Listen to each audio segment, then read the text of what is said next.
हाँ जी, good afternoon everyone.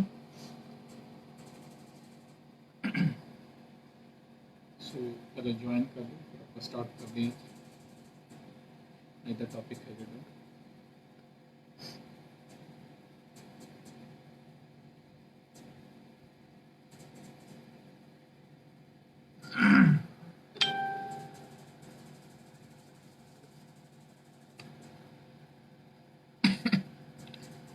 मैं जल्दी ज्वाइन कर लूँ।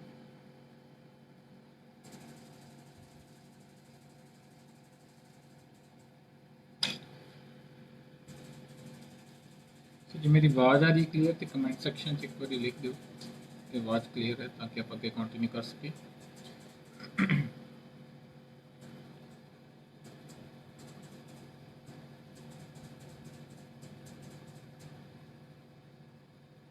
हाँ जी, आवाज़ आ रही है क्लियर? तो सो एक बार कमेंट के लिख दो।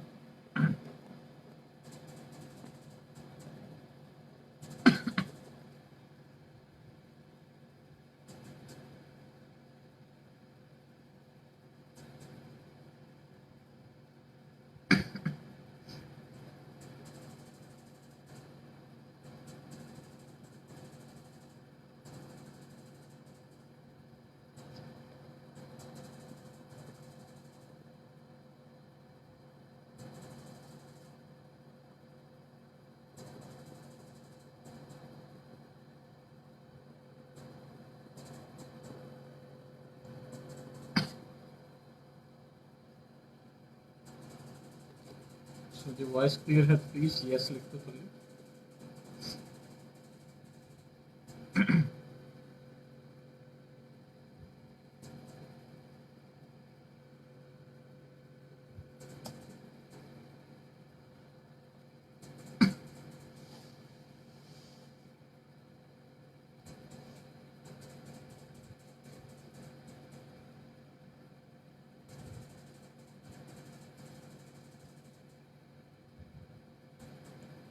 हाँ जी, एक मैसेज लिख दो थले जो वॉइस क्लियर है, ताकि आप स्टार्ट कर सकें।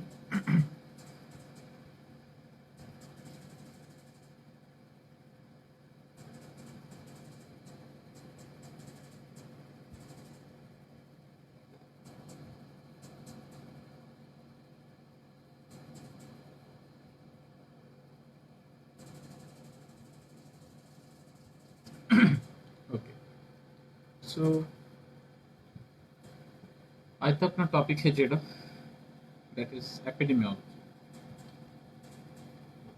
सो जे किते ड्यूरिंग सैशन जी आवाज़ क्लीयर ना हो या कोई प्रॉब्लम चल रही हो, तुम मैसेज लिख सकते हो, ठीक है। सो आप उस तरीके नाल डील कर लेंगे।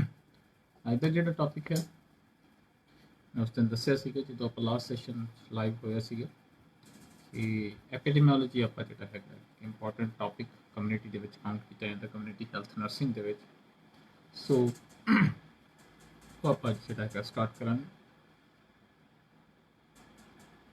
सो एपिडेमियोलॉजी की फर्स्ट है जो इंट्रोडक्शन आपके आप दे विच एक बहुत बड़ा जो है प्रोफैशन बन चुके हैं। एपिडेमियोलॉजी एक यूनिट नहीं है, एक टॉपिक नहीं है, एक प्रोफैशन है। आज टाइम के एपिडेमियोलॉजी जो है मेनली ये रिसर्च के नाल जो है डील करता है। सो रिसर्च जी हैगी मोस्ट कॉमनली जोड़े एक्सपैरीमेंटल मैथड्स ने, डिस्क्रिप्टिव मैथड है, एनालिटिकल मैथड भी इनवॉल्व होंगे हैं।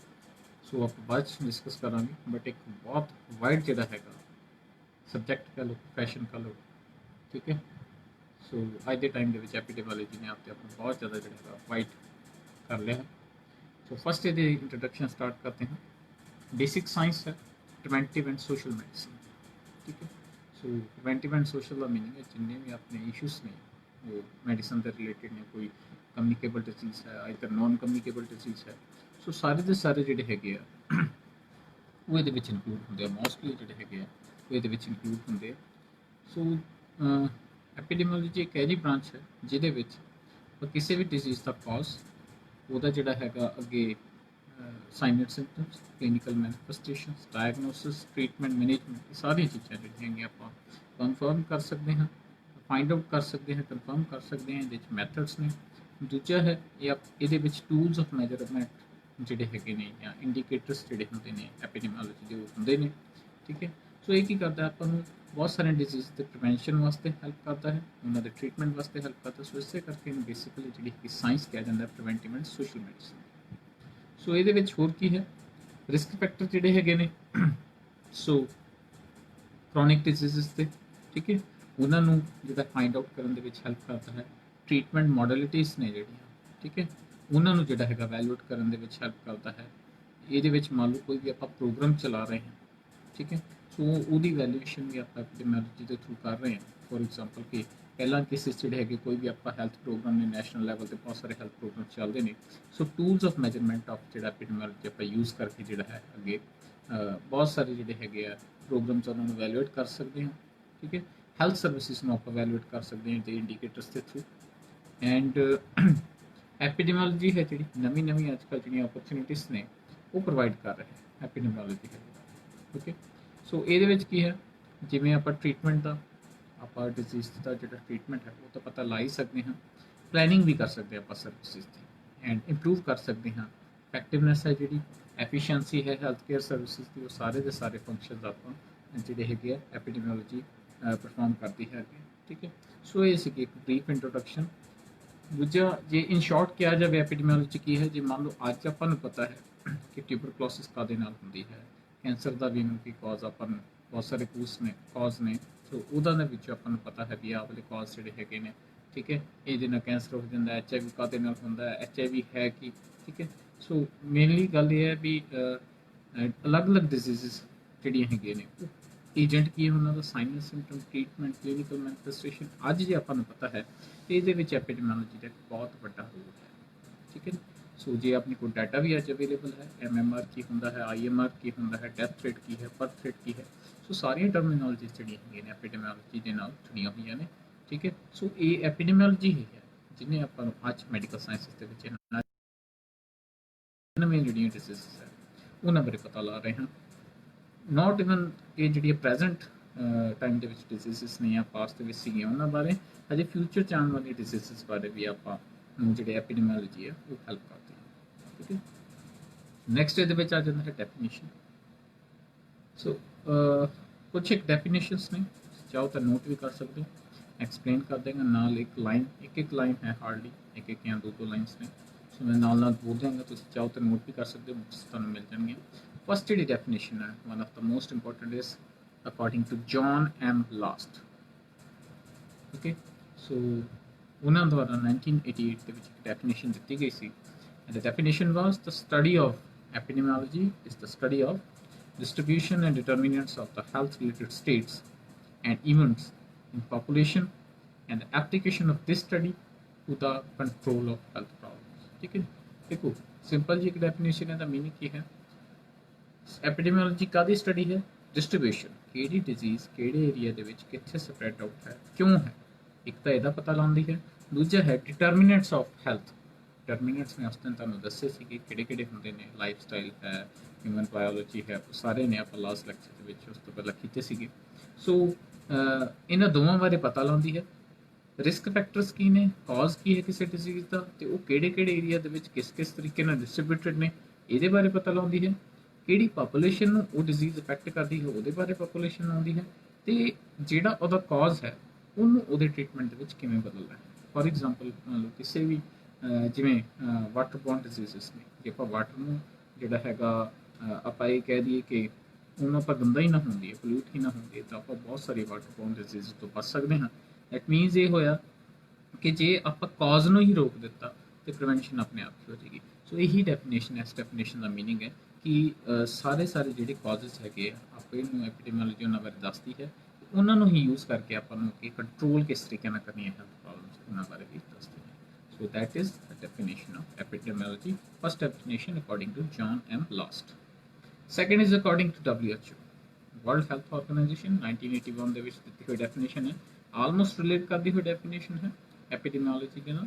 It's the study of distribution and determination of the disease and health related events in the population with the view to ensure that health services are planned rationally, disease surveillance is effective, and that preventive and control measures are undertaken. So ਇਸ definition ਦੇ accordingly ਜਿਵੇਂ ਆਪਾਂ John M. Last ਦੀ definition ਪੜ੍ਹੀ ਹੈ, WHO ਕੀ ਕਹਿੰਦਾ ਹੈ, epidemiology same ही चीज़ है, distribution ਤੇ ਡਿਟਰਮੀਨੈਂਟਸ ਨੂੰ ਸਟੱਡੀ ਕਰਦੀ ਹੈ, ਸਿਰਫ ਨਾ ਪਾਪੂਲੇਸ਼ਨ ਦੇ ਵਿੱਚ ਸਟੱਡੀ ਕਰਦੀ ਹੈ, ਨਾ ਸਿਰਫ ਇੱਥੋਂ ਤੱਕ ਉਹ ਇਹ ਵੀ ਇੰਸ਼ੋਰ ਕਰਦੀ ਹੈ ਕਿ ਜਿਹੜੀਆਂ ਅੱਗੇ ਸਰਵਿਸਿਜ਼ ਆਪਾਂ ਡਿਜ਼ੀਜ਼ਸ ਜਿਹੜੀਆਂ ਡਿਜ਼ੀਜ਼ਸ ਜਾਂ ਡਿਟਰਮੀਨੈਂਟਸ ਨੂੰ ਸਟੱਡੀ ਕਰ ਰਹੇ ਆ, ਠੀਕ ਹੈ, ਜਿਹੜੀ ਡਿਜ਼ੀਜ਼ ਵਾਸਤੇ ਉਹਨਾਂ ਲਈ ਜਿਹੜੀਆਂ ਸਰਵਿਸਿਜ਼ ਪਲਾਨ ਕੀਤੀਆਂ ਨੇ ਉਹ ਕਿਹੋ ਜਿਹੀਆਂ ਨੇ, ਉਹਨਾਂ ਦਾ ਰੈਸ਼ਨਲ ਕੀ ਹੈ, ਕਾਜ਼ ਕੀ ਹੈ, ਉਹ ਕਿਸ ਤਰੀਕੇ ਨਾਲ ਪਲਾਨ ਕੀਤੀਆਂ ਗਈਆਂ ਨੇ, ਉਹਨਾਂ ਦੀ ਵੈਲੂਏਸ਼ਨ ਵੀ ਕਰਕੇ ਦੱਸਦੀ ਹੈ, ਠੀਕ ਹੈ, ਤੇ ਉਹਨਾਂ ਦੀ ਅੱਗੇ ਜਿਹੜਾ ਹੈਗਾ ਕੋਈ ਮੋਡੀਫਿਕੇਸ਼ਨ ਚਾਹੀਦੀਆਂ ਨੇ ਉਹ ਵੀ ਕਰਕੇ ਦੱਸਦੀ ਹੈ, ਤੇ ਕਿਹੜੇ ਕਿਹੜੇ ਪ੍ਰੀਵੈਂਟਿਵ ਤੇ ਕੰਟਰੋਲ ਮੈਜਰਸ ਜਿਹੜੇ ਲਿੱਤੇ ਗਏ ਨੇ, ਠੀਕ ਹੈ, ਉਸ ਡਿਜ਼ੀਜ਼ ਨੂੰ ਕੰਟਰੋਲ ਕਰਨ ਵਾਸਤੇ ਇਹਨਾਂ ਬਾਰੇ ਵੀ ਦੱਸਦੀ ਹੈ। So that is the second definition. Okay, so ਤੁਸੀਂ ਇਨ ਸ਼ਾਰਟ ਇਹੀ ਕਹਿ ਸਕਦੇ ਹੋ ਡਿਜ਼ੀਜ਼ ਹੋਣ ਤੋਂ ਲੈ ਕੇ, ਠੀਕ ਹੈ, ਤੇ ਡਿਜ਼ੀਜ਼ ਦੇ ਜਿਹੜਾ ਹੈਗਾ ਪ੍ਰੀਵੈਂਸ਼ਨ ਦੇ ਵਿੱਚ ਵੀ, ਡਿਜ਼ੀਜ਼ ਦਾ ਕਾਜ਼ ਫਾਈਂਡ ਆਊਟ ਕਰਨ ਦੇ ਵਿੱਚ, ਤੇ ਡਿਜ਼ੀਜ਼ ਦਾ ਟ੍ਰੀਟਮੈਂਟ ਵੀ ਫਾਈਂਡ ਆਊਟ ਕਰਨ ਦੇ ਵਿੱਚ ਹਰੇਕ ਜਗ੍ਹਾ ਦੇ ਉੱਪਰ ਐਪੀਡੈਮੀਓਲੋਜੀ ਆਪਦਾ ਵਰਕ ਕਰਦੀ ਹੈ। ਕੋਈ ਵੀ ਪਾਰਟ ਡਿਜ਼ੀਜ਼ ਦਾ ਐਜਾ ਨਹੀਂ ਹੈ ਜਿਹਦੇ ਵਿੱਚ ਐਪੀਡੈਮੀਓਲੋਜੀ ਕੋਈ ਚੀਜ਼ ਨਹੀਂ ਕਰਦੀ, ਠੀਕ ਹੈ। Starting from A to Z ਸਭ ਕੁਝ ਐਪੀਡੈਮੀਓਲੋਜੀ ਨਾਲ ਡਰਾਣਾ, ਇਵਨ ਕਿ ਮੋਡਸ ਆਫ ਟ੍ਰਾਂਸਮਿਸ਼ਨ ਕਹਿ ਜਿਹਨੇ ਐਪੀਡੈਮੀਓਲੋਜੀਕਲ ਟ੍ਰਾਇਡ ਇਹਦੇ ਵਿੱਚ ਆਉਂਦਾ ਹੈ, ਕੇਸਿਸ ਵੱਧ ਗਏ, ਪ੍ਰੈਵਲੈਂਸ ਹੈ ਜਾਂ ਇੰਸੀਡੈਂਸ ਹੈ, ਇਹ ਵੀ ਇਹਦੇ ਵਿੱਚ ਆਉਂਦਾ ਹੈ, ਇਨਡਾਇਰੈਕਟ ਟਾਈਪ ਦੀ ਟ੍ਰਾਂਸਮਿਸ਼ਨ ਹੈ ਜਾਂ ਡਾਇਰੈਕਟ ਟਾਈਪ ਦੀ ਟ੍ਰਾਂਸਮਿਸ਼ਨ ਹੈ, ਠੀਕ ਹੈ, ਸੋ ਇਹ ਵੀ ਇਹਦੇ ਵਿੱਚ ਆਉਂਦਾ ਹੈ। ਸੋ ਬਹੁਤ ਸਾਰਾ ਇੱਕ ਵਾਈਡ ਪ੍ਰੋਫੈਸ਼ਨ ਅੱਜ ਬਣ ਗਿਆ ਹੈ, ਸਕੋਪ ਇਹ ਤਾਂ ਬਹੁਤ ਜ਼ਿਆਦਾ ਹੋ ਗਿਆ ਹੈ। ਅੱਜ ਕੱਲ੍ਹ ਐਪੀਡੈਮੀਓਲੋਜਿਸਟ ਹੁੰਦੇ ਨੇ ਜਿਹੜੇ ਕਿ ਸਪੈਸ਼ਲਿਸਟ ਹੁੰਦੇ ਨੇ ਇਸ ਸਬਜੈਕਟ ਦੇ, ਸੋ ਇਹ ਸਾਰੀਆਂ ਰਿਸਰਚਸ ਉਹ ਕਰਦੇ ਨੇ। Next, so that was the second definition. Third is the epidemiology is that branch of medical sciences that deals with the epidemic. ਸਭ ਤੋਂ ਛੋਟੀ ਡੈਫੀਨੇਸ਼ਨ, ਸੋ ਸਭ ਤੋਂ ਇਫੈਕਟਿਵ ਦੇ ਵਿੱਚੋਂ ਇੱਕ ਡੈਫੀਨੇਸ਼ਨ ਹੈ। ਇਹ ਐਜੀ ਸਾਇੰਸ ਹੈ ਜਿਹੜੀ ਐਪੀਡੈਮਿਕਸ ਨਾਲ ਡੀਲ ਕਰਦੀ ਹੈ। ਐਪੀਡੈਮਿਕ ਕੀ ਹੁੰਦਾ? It is a sudden outbreak of a disease in an area. Okay, so ਇੱਕ ਏਰੀਆ ਦੇ ਵਿੱਚ ਇੱਕੋ ਦਮ ਡਿਜ਼ੀਜ਼ ਦਾ ਬਹੁਤ ਸਾਰਾ ਵੱਧ ਜਾਣਾ, ਉਹਨੂੰ ਆਪਾਂ ਐਪੀਡੈਮਿਕ ਕਹਿੰਦੇ ਹਾਂ। ਹੁਣ ਜਿਵੇਂ ਮੰਨ ਲਓ ਕਰੋਨਾ ਵਾਇਰਸ ਇਨਫੈਕਸ਼ਨ ਹੈ, ਜੇ ਮੰਨ ਲਓ ਇੱਕ ਏਰੀਆ ਦੇ ਵਿੱਚ, ਇੱਕ ਲਿਮਿਟਡ ਏਰੀਆ ਦੇ ਵਿੱਚ ਫੈਲਦੀ, ਇੱਕੋ ਦਮ ਫੈਲ ਗਈ, ਸੋ ਉਹਨੂੰ ਐਪੀਡੈਮਿਕ ਬੋਲਦੇ। ਬਟ ਹੁਣ ਕਰੋਨਾ ਵਾਇਰਸ ਇਨਫੈਕਸ਼ਨ ਦਾ ਜਿਹੜਾ ਪ੍ਰੈਜ਼ੈਂਟ ਸਟੇਟਸ ਹੈ ਦੈਟ ਇਜ਼ ਪੈਂਡੈਮਿਕ। ਅੱਜ ਆਪਾਂ ਨੂੰ ਜਿਹੜੀ ਜਨਰਲ ਪਾਪੂਲੇਸ਼ਨ ਹੈ, ਠੀਕ ਹੈ, ਆਮ ਲੋਕ ਨੇ, ਉਹਨਾਂ ਨੂੰ ਇਹ ਪਤਾ ਲੱਗਾ ਕਿ ਐਪੀਡੈਮਿਕ ਵੀ ਕੋਈ ਚੀਜ਼ ਹੁੰਦੀ ਹੈ, ਪੈਂਡੈਮਿਕ ਵੀ ਕੋਈ ਡਿਜ਼ੀਜ਼ ਹੁੰਦੀ ਹੈ। ਇਹ ਟਰਮੀਨੋਲੋਜੀਜ਼ ਕਿਹਨੇ ਦਿੱਤੀਆਂ ਹੋਈਆਂ ਨੇ? ਐਪੀਡੈਮੀਓਲੋਜੀ ਨੇ ਹੀ ਅੰਡਰ ਆਉਂਦੀਆਂ ਨੇ ਸਾਰੀ ਟਰਮੀਨੋਲੋਜੀ, ਠੀਕ ਹੈ। ਸੋ ਐਪੀਡੈਮਿਕ ਕੀ ਹੈ? It is a sudden outbreak of a disease in an area, and epidemiology ਉਹਦੀ ਹੀ ਸਟੱਡੀ ਹੈ। ਐਪੀਡੈਮਿਕਸ ਨੂੰ ਸਟੱਡੀ ਕਰਨਾ ਹੀ epidemiology. Okay, so that is one of the simple definition, Parkins ਦੀ ਡੈਫੀਨੇਸ਼ਨ ਹੈ। Next definition is epidemiology is the science of mass phenomenon of infectious diseases.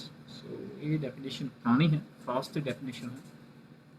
पुरानी इस करके कह रहे हैं क्योंकि पहला जो epidemiology start हुई सीगी ਉਹਦੇ ਵਿੱਚ ਸਿਰਫ ਇੰਨਾ ਹੀ ਸੀਗਾ ਕਿ ਜਿਹੜੀਆਂ ਡਿਜ਼ੀਜ਼ ਹੁੰਦੀਆਂ ਨੇ ਉਹ ਸਿਰਫ ਇਨਫੈਕਸ਼ੀਅਸ ਹੀ ਹੁੰਦੀਆਂ ਨੇ। ਓਕੇ, ਨਾਨ ਇਨਫੈਕਸ਼ੀਅਸ ਡਿਜ਼ੀਜ਼ਸ ਉਦੋਂ ਤੱਕ ਆਪਾਂ ਨੂੰ ਪਤਾ ਨਹੀਂ ਲੱਗੀਆਂ ਸੀ। ਜਿਹੜੀਆਂ ਹੋਰ ਆਪਾਂ ਅੱਜ ਦੀਆਂ ਜਿਹੜੀਆਂ ਕਹਿ ਸਕਦੇ ਹਾਂ ਵੀ ਬਹੁਤ ਸਾਰੀਆਂ ਨਾਨ ਇਨਫੈਕਸ਼ੀਅਸ ਡਿਜ਼ੀਜ਼ ਨੇ ਜਿਨ੍ਹਾਂ 'ਚ ਇਨਫੈਕਸ਼ੀਅਸ ਜਿਹੜਾ ਹੈਗਾ ਕੁਛ ਵੀ ਨਹੀਂ ਹੁੰਦਾ, ਇਨਫੈਕਸ਼ਨ ਨਹੀਂ ਹੁੰਦੀ, ਬਟ ਉਹ ਡਿਜ਼ੀਜ਼ ਹੁੰਦੀ ਹੈ ਕਿਸੇ ਚੀਜ਼ ਦੀ ਡੈਫੀਸ਼ੀਐਂਸੀ ਕਰਕੇ, ਠੀਕ ਹੈ। ਸੋ ਉਹ ਆਪਾਂ ਨੂੰ ਪਹਿਲਾਂ ਪਤਾ ਨਹੀਂ ਸੀ, ਹੁਣ ਆਪਾਂ ਨੂੰ ਪਤਾ ਲੱਗਣ ਲੱਗੇ। ਇਹ ਡੈਫੀਨੇਸ਼ਨ ਪਹਿਲਾਂ ਦੀ ਹੈ ਜਦੋਂ ਕਿ ਸਿਰਫ ਤੇ ਸਿਰਫ ਇਹ ਮੰਨਿਆ ਜਾਂਦਾ ਸੀ ਕਿ ਡਿਜ਼ੀਜ਼ ਸਿਰਫ ਇਨਫੈਕਸ਼ੀਅਸ ਹੀ ਹੁੰਦੀ ਹੈ। ਓਕੇ, ਸੋ ਐਪੀਡੈਮੀਓਲੋਜੀ ਕੀ ਹੈ? It's a science of mass phenomenon of infectious diseases. Okay, ਇਹ ਪੁਰਾਣੀ ਡੈਫੀਨੇਸ਼ਨ ਹੈ, ਬਟ ਅੱਜ ਜਿਹੜਾ ਹੈ ਕਿ ਆਪਾਂ ਸਕੋਪ ਪੜਾਂਗੇ, ਸੋ ਉਹਦੇ ਵਿੱਚ ਆਪਾਂ ਪੜਾਂਗੇ ਕਿ ਇਨਫੈਕਸ਼ੀਅਸ ਡਿਜ਼ੀਜ਼ ਹੀ ਨਹੀਂ, ਅੱਜ ਜਿਹੜੀ ਐਪੀਡੈਮੀਓਲੋਜੀ ਹੈ ਉਹ infectious as well as non infectious, ਠੀਕ ਹੈ, ਤੇ communicable as well as non communicable ਸਾਰੀਆਂ ਡਿਜ਼ੀਜ਼ਸ ਨੂੰ ਹੀ ਕਵਰ ਕਰ ਰਹੀ ਹੈ, ਕਿਸੇ ਵੀ ਟਾਈਪ ਦੇ ਮੋਡ ਆਫ ਟ੍ਰਾਂਸਮਿਸ਼ਨ ਨਾਲ ਜੁੜੀ। ਓਕੇ, ਨੈਕਸਟ ਐਪੀਡੈਮੀਓਲੋਜੀ ਕੀ ਹੈ? ਇਹ ਡੈਫੀਨੇਸ਼ਨ ਸੀਗੀ frost the, that was the epidemiology is the science of mass phenomenon of infectious disease. Next definition is epidemiology is concerned with the study of processes which determine or influence the physical, mental and social health of the people. Okay, so epidemiology ਜਿਹੜੀ ਹੈਗੀ ਆ ਇੱਕ ਐਜੀ science ਹੈ ਜਾਂ study ਹੈ, ਠੀਕ ਹੈ, ਜਾਂ ਸਾਇੰਸ ਹੈ ਜਿਹੜੀ ਕਿ ਸਟੱਡੀ ਕਰਦੀ ਹੈ ਕਿੰਨਾਂ ਨੂੰ? ਡਿਟਰਮਾਈਨ ਔਰ influence the physical, mental and social health, ਜਿਹੜੀਆਂ ਕਿ ਡਾਇਮੈਂਸ਼ਨਸ ਨੇ ਉਹਨਾਂ ਨੂੰ ਸਟੱਡੀ ਕਰਨ ਵਾਲੀ ਇੱਕ ਬ੍ਰਾਂਚ ਕਹਿ ਸਕਦੇ ਹਾਂ science the, that is ਐਪੀਡੈਮੀਓਲੋਜੀ। Castell ਦੀ ਜਿਹੜੀ ਹੈਗੀ ਹੈ ਡੈਫੀਨੇਸ਼ਨ ਸੀਗੀ। ਓਕੇ, ਸੋ ਥੀਸ ਵਰ ਦ ਡੈਫੀਨੇਸ਼ਨਸ ਆਫ ਐਪੀਡੈਮੀਓਲੋਜੀ। ਸੋ ਉਮੀਦ ਹੈ ਮੈਨੂੰ ਕਿ ਤੁਹਾਨੂੰ ਡੈਫੀਨੇਸ਼ਨ ਜਿਹੜੀਆਂ ਹੈਗੀਆਂ ਕੁਛ ਹੱਦ ਤੱਕ ਸਮਝ ਆਈਆਂ ਹੋਣਗੀਆਂ, ਠੀਕ ਹੈ। ਸੋ ਲਾਈਵ ਸੈਸ਼ਨ ਦੇ ਵਿੱਚ ਮੇਰੀ ਕੋਸ਼ਿਸ਼ ਹੁੰਦੀ ਹੈ ਜਿੰਨਾ ਵੀ ਮੈਂ ਕਵਰ ਅਪ ਕਰ ਸਕਾਂ। ਤੁਹਾਡਾ ਕੋਈ ਕੁਐਸਚਨ ਹੋਵੇ ਤੁਸੀਂ ਪੁੱਛ ਸਕਦੇ ਹੋ, क्योंकि इधरों आवाज़ नहीं ਤੁਹਾਡੀ आ सकती बट ਤੁਸੀਂ टाइप कर सकते हो तो मैं ਉੱਥੇ रोक के ਤੁਹਾਨੂੰ ਉਹਦਾ ਜਿਹੜਾ ਆਨਸਰ ਹੈ ਉਹ ਕਰ ਸਕਦਾ okay next is concepts of epidemiology. So concepts आ गए. So आप आज introduction ਤੁਹਾਨੂੰ ਦੱਸੀ then आगे definition. Next topic ਜਿਹੜਾ ਹੈ ਇਹਦੇ ਵਿੱਚ epidemiology ਦੇ ਵਿੱਚ ਹੈ concepts.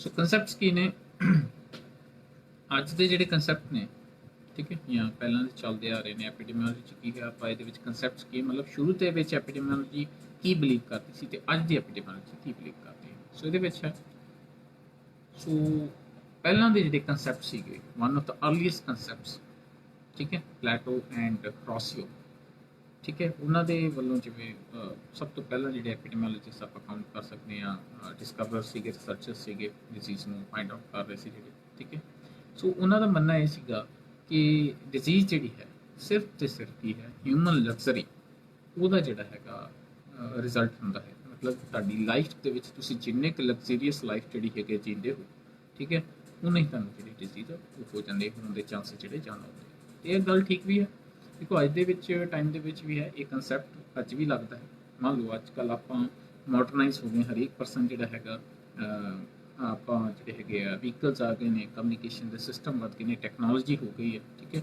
ਸੋ ਆਪਾਂ ਨੂੰ ਇੱਕ ਜਗ੍ਹਾ ਤੋਂ ਦੂਜੀ ਜਗ੍ਹਾ ਤੇ ਜਾਣ ਵਾਸਤੇ ਵਹੀਕਲਸ ਬਹੁਤ ਨੇ ਪਹਿਲਾਂ ਕਿਸੇ ਸਾਈਕਲਸ ਯੂਜ਼ ਕਰਦੇ ਸੀ ਲੋਕ ਉਸ ਤੋਂ ਪਹਿਲਾਂ ਸਾਈਕਲਸ ਵੀ ਨਹੀਂ ਸੀ ਠੀਕ ਹੈ ਸੋ ਉਦੋਂ ਕੀ ਸੀਗਾ ਫਿਜ਼ੀਕਲ ਮੋਬਿਲਿਟੀ ਉਨੀ ਜ਼ਿਆਦਾ ਸੀਗੀ ਜਿੰਨੀ ਅੱਜ ਨਹੀਂ ਹੈ ਠੀਕ ਹੈ ਸੋ ਉਹੀ ਰੀਜ਼ਨ ਹੈ ਕਿ ਉਦੋਂ ਜਿਹੜਾ ਫੈਟ ਸੀਗਾ ਬਾਡੀ ਦੇ ਵਿੱਚ ਜਿਹੜਾ ਡਾਈਟ ਦੇ ਵਿੱਚ ਸੀਗਾ ਸੋ ਉਹ ਜਿਹੜਾ ਹੈਗਾ ਡਾਈਜੈਸਟ ਹੋ ਜਾਂਦਾ ਸੀ ਪ੍ਰੋਪਰਲੀ ਲੋਕਾਂ ਨੂੰ ਕਾਰਡੀਓਵਾਸਕੂਲਰ ਡਿਜ਼ੀਜ਼ਸ ਜਾਂ ਕੈਂਸਰ ਜਾਂ ਹੋਰ ਜਿਹੜੀਆਂ ਡਿਜ਼ੀਜ਼ਸ ਨੇ ਡਾਇਬਟੀਜ਼ ਵਰਗੀਆਂ ਨਹੀਂ ਹੁੰਦੀਆਂ ਸੀ ਜਾਂ ਬਹੁਤ ਘੱਟ ਸੀ ਅੱਜ ਆਪਣਾ ਕੀ ਹੈ ਲਗਜ਼ਰੀਅਸ ਲਾਈਫ ਸਟਾਈਲ ਹੋ ਗਿਆ ਠੀਕ ਹੈ ਸੋ ਆਪਾਂ ਘੱਟ ਤੋਂ ਘੱਟ ਆਪਦੀ ਬਾਡੀ ਨੂੰ ਜਿਹੜਾ ਹੈਗਾ ਫਿਜ਼ੀਕਲ ਕੋਈ ਵੀ ਵਰਕ ਜਿਹੜਾ ਕਰਨ ਦੇਣਾ ਚਾਹੁੰਦੇ ਹਾਂ ਬੈਠੇ ਰਹਿੰਦੇ 12 13 ਘੰਟੇ ਵਰਕ ਕਰਦੇ ਹਾਂ ਫਿਜ਼ੀਕਲ ਮੋਬਿਲਿਟੀ ਆਲਮੋਸਟ ਜ਼ੀਰੋ ਹੋ ਗਈ ਸੋ ਦੈਟ ਇਜ਼ ਦਾ ਰੀਜ਼ਨ ਕਿ ਮਤਲਬ ਜਿੰਨਾ ਕੁ ਲਗਜ਼ਰੀਅਸ ਲਾਈਫ ਆਪਾਂ ਜਾਂ ਕੰਫਰਟੇਬਲ ਲਾਈਫ ਜੀਨੇ ਉਨੀ ਡਿਜ਼ੀਜ਼ ਦੇ ਰਿਸਕ ਤੇ ਆਪਾਂ ਹੋ ਜਾਂਦੇ ਹਾਂ ਇਹ ਕਨਸੈਪਟ ਠੀਕ ਸੀਗਾ ਠੀਕ ਹੈ ਸ਼ੁਰੂ ਦੇ ਸਟਾਰਟਿੰਗ ਦੇ ਵਿੱਚ ਬਟ ਇਹ ਅੱਗੇ ਜਾ ਕੇ ਸਾਰੀਆਂ ਡਿਜ਼ੀਜ਼ਸ ਤੇ ਇੰਪਲੀਮੈਂਟ ਨਹੀਂ ਹੋਇਆ ਕਿਉਂਕਿ ਡਿਜ਼ੀਜ਼ਸ ਬਹੁਤ ਸਾਰੀਆਂ ਐਰੀਆਂ ਨੇ ਜਿਵੇਂ ਮਲੇਰੀਆ ਹੈ ਮੋਸਕੀਟੋ ਦੇ ਬਾਈਟ ਨਾਲ ਹੁੰਦਾ ਹੈ ਵਾਟਰਬੋਰਨ ਡਿਜ਼ੀਜ਼ਸ ਨੇ ਉਹ ਬੈਠੇ ਰਹਿਣਾ ਡਿਜ਼ੀਜ਼ਸ ਨਹੀਂ ਹੁੰਦੀਆਂ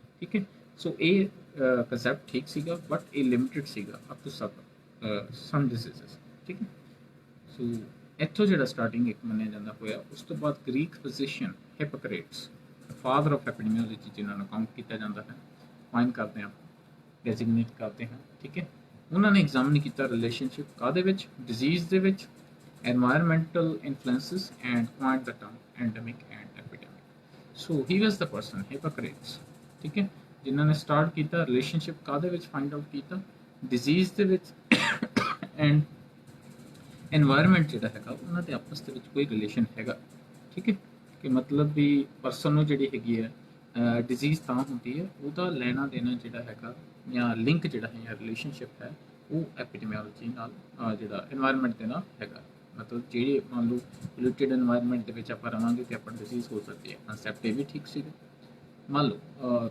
ਜਿਹੜਾ ਹੈਗਾ ਅੱਜ ਉਹੀ ਗੱਲ ਟੈਕਨੋਲੋਜੀ ਸੇ ਇੰਪਰੂਵ ਹੋ ਗਈ ਵਹੀਕਲਸ ਬਹੁਤ ਜ਼ਿਆਦਾ ਹੋ ਗਏ ਨੇ 에ਅਰ ਪੋਲਿਊਸ਼ਨ ਵੱਧ ਗਿਆ ਸੋ ਆਪਾਂ ਨੂੰ ਕੈਂਸਰ ਵਰਗੀਆਂ ਡਿਜ਼ੀਜ਼ਸ ਹੋਣ ਲੱਗ ਗਈਆਂ ਮੇਨਲੀ ਲੰਗ ਕੈਂਸਰ ਹੈ ਜਿਹੜਾ ਕਿਉਂ ਕਿਉਂਕਿ এনवायरनमेंट ਦੇ ਵਿੱਚ ਜਿਹੜਾ ਵਹੀਕਲਸ ਦਾ ਪੋਲਿਊਸ਼ਨ ਹੈ ਠੀਕ ਹੈ ਸੋ ਉੱਪਰੋਂ ਜਿਹੜਾ ਹੈਗਾ এনवायरनमेंट ਦੇ ਵਿੱਚ ਉਹਨਾਂ ਨੂੰ ਪੋਲਿਊਟ ਕਰ ਰਿਹਾ ਪੋਲਿਊਸ਼ਨ ਹੋ ਰਿਹਾ ਸੋ ਇਸ ਕਰਕੇ ਜਿਹੜਾ ਹੈਗਾ ਡਿਜ਼ੀਜ਼ਸ ਵੱਧ ਰਹੇ ਸੋ ਇਸ ਰਿਲੇਸ਼ਨ ਨੂੰ ਉਹਨਾਂ ਨੇ ਦੱਸਿਆ ਹਿਪੋਕਰੇਟਸ ਨੇ ਤੇ ਉਸ ਤੋਂ ਬਾਅਦ ਉਹਨਾਂ ਨੇ ਦੋ ਤਿੰਨ ਟਰਮਸ ਜਿਹੜੀਆਂ ਹੈਗੀਆਂ ਨੇ ਪੁਆਇੰਟ ਕੀਤੀਆਂ ਜਿਵੇਂ ਕਿ ਐਂਡੈਮਿਕ ਐਂਡ ਐਪੀਡੈਮਿਕ ਉਦੋਂ ਦੀਆਂ ਬਣੀਆਂ ਹੋਈਆਂ ਟਰਮਸ ਨੇ ਜਿਹੜੀਆਂ ਅੱਜ ਵੀ ਚੱਲ ਰਹੀਆਂ ਨੈਕਸਟ ਇਵਨ ਖਾਤਮਾ hypothesize that infectious disease are caused by small minute bodies ਫਿਰ ਇੱਕ ਕਨਸੈਪਟ ਆ ਗਿਆ ਜੀ ਮਾਈਨਿਊਟ ਬੋਡੀਜ਼ ਹੁੰਦੀਆਂ ਨੇ ਕੁਝ ਮਾਈਨਿਊਟ ਬੋਡੀਜ਼ ਛੋਟੀ ਛੋਟੀ ਬੋਡੀਜ਼ ਬੋਲ ਜੀਵ ਬੋਲ ਜਿਨ੍ਹਾਂ ਕਰਕੇ ਡਿਜ਼ੀਜ਼ ਹੁੰਦੀਆਂ ਨੇ ਦਿਸ ਵਾਸ ਦਾ ਪੁਆਇੰਟ ਜਦੋਂ ਕਿ ਇਨਫੈਕਸ਼ੀਅਸ ਡਿਜ਼ੀਜ਼ ਦੇ ਵਿੱਚ ਆਪਾਂ ਜਿਹੜਾ ਏਜੰਟ ਹੈ ਠੀਕ ਹੈ ਬਾਇਓਲੋਜੀਕਲ ਏਜੰਟ ਆਪਾਂ ਨੂੰ ਮੰਨ ਕੇ ਜਿਹੜਾ ਸਟਾਰਟ ਕੀਤਾ ਵੀ ਜਿਹੜਾ ਏਜੰਟ ਹੁੰਦਾ ਬਾਇਓਲੋਜੀਕਲ ਵੀ ਹੁੰਦਾ ਇੱਥੋਂ ਦਾ ਡਿਸਕਵਰੀ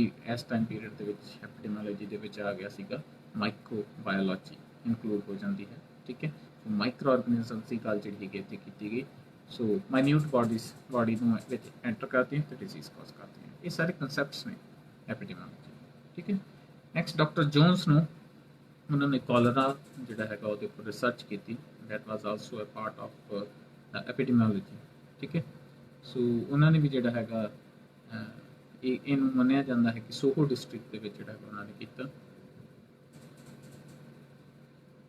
ਸੋ ਠੀਕ ਹੈ, ਉਹਦੇ ਵਿੱਚ ਜਿਹੜਾ ਕਾਲਰਾ ਹੈ, ਠੀਕ ਹੈ, ਸੋਹੋ ਡਿਸਟ੍ਰਿਕਟ ਦੇ ਵਿੱਚ ਉਹਦੇ ਵਿੱਚ ਉਹਨਾਂ ਨੇ ਰਿਸਰਚ ਕੀਤਾ ਐਂਡ ਉਹਨੂੰ ਵੀ ਜਿਹੜਾ ਹੈਗਾ ਅੱਗੇ ਉਹਦੇ ਵਿੱਚ ਕਾਜ਼ੇਟਿਵ ਫੈਕਟਰਸ ਕੀ ਨੇ ਜਾਂ ਕੋਈ ਹੋਰ ਟ੍ਰੀਟਮੈਂਟ ਮੋਡੈਲਿਟੀ ਸੀ ਉਹਨੂੰ ਰਿਸਰਚ ਕਰਕੇ ਅੱਗੇ ਜਿਹੜੀਆਂ ਚੀਜ਼ਾਂ ਨੂੰ ਫਾਈਂਡ ਆਊਟ ਕੀਤਾ।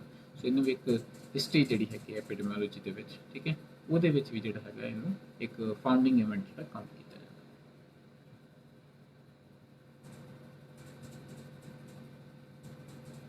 ਹਾਂਜੀ, ਨਹੀਂ ਇੱਥੇ ਪੁੱਛ ਰਹੇ ਨੇ ਕੁਐਸਚਨ ਕਿ ਜਿਹੜਾ ਲਗਜ਼ਰੀ ਲਾਈਫ ਹੈ ਉਹਦੇ ਵਿੱਚ ਹਾਈਜੀਨ ਜਿਹੜੀ ਹੈਗੀ ਹੈ ਇਨਕਲੂਡ ਹੁੰਦੀ ਹੈ ਕਿ ਨਹੀਂ ਹੁੰਦੀ।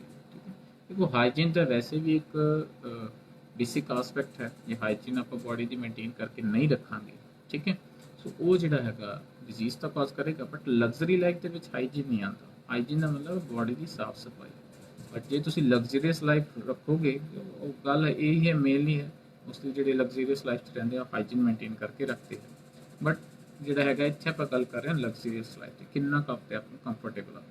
ਠੀਕ ਹੈ, ਹਾਈਜੀਨ ਦਾ ਵਿੱਚ ਆ ਜਾਂਦਾ ਹੈਂਡ ਵਾਸ਼ਿੰਗ, ਬਾਥਿੰਗ, ਕਲੀਨਿੰਗ, ਆ ਸਾਰੀਆਂ ਚੀਜ਼ਾਂ, ਸਾਫ ਕੱਪੜੇ ਪਾਉਣਾ, ਸਾਰੀਆਂ ਚੀਜ਼ਾਂ। ਸੋ ਇਹ ਸੈਪਰੇਟ ਅਲੱਗ-ਅਲੱਗ ਟੌਪਿਕਸ ਹੋ ਜਾਂਦੇ ਨੇ। ਠੀਕ ਹੈ, ਨੈਕਸਟ ਕਨਸੈਪਟ ਇਹਦੇ ਵਿੱਚ ਆ ਜਾਂਦਾ ਹੈ 1849 ਦੇ ਵਿੱਚ ਜਿਹੜਾ ਹੈਗਾ ਫਿਜ਼ੀਸ਼ੀਅਨਸ ਨੇ, ਠੀਕ ਹੈ, ਸੋ ਵਰਕ ਕੀਤਾ ਐਪੀਡੈਮਿਕ ਆਫ ਦਾ ਟੈਟਨਸ ਨਿਓਨੇਟਰਾ। ਠੀਕ ਹੈ, ਸੋ ਉਹ ਵੀ ਜਿਹੜਾ ਐਪੀਡੈਮੋਲੋਜੀ ਦੇ ਵਿੱਚ ਇੱਕ ਕਾਊਂਟ ਕੀਤਾ ਜਾਂਦਾ ਕਿ ਇੱਕ ਮੇਜਰ ਸਟੋਨ ਸੀਗਾ, ਫਾਊਂਡਿੰਗ ਸਟੋਨ ਸੀਗਾ ਵੀ ਐਪੀਡੈਮੋਲੋਜੀ ਜਿਹੜੀ ਉਹ ਡਿਵੈਲਪ ਕਰ ਗਈ।